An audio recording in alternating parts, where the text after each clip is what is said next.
আল্লাহু আকবার, আল্লাহু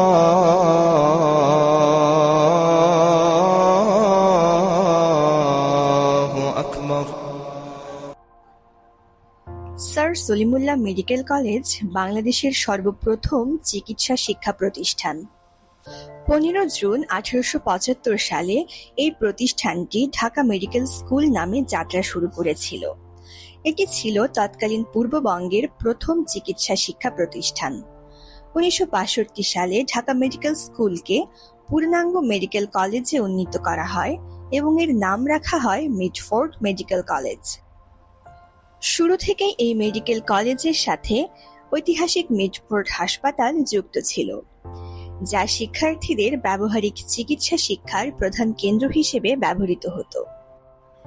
এরপর এলো দেশভাগ। 1947 সালে বাংলাদেশ পূর্ব পাকিস্তান হিসেবে পাকিস্তানের একটি অংশে পরিণত হলো।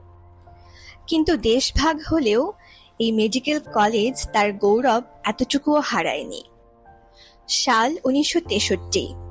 তৎকালীন পূর্ব পাকিস্তানের গভর্নর ছিলেন আব্দুল মোনেম খান।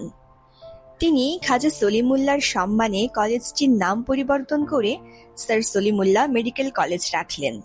স্যার সলিমুল্লাহ মেডিকেল কলেজের কোনো একক প্রতিষ্ঠাতা নেই।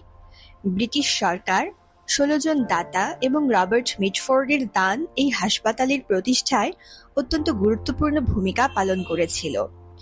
এত বছর পার হয়ে গেলেও এই হাসপাতালটি এখনো নিঃস্বার্থভাবে জনগণের সেবায় কাজ করে যাচ্ছে।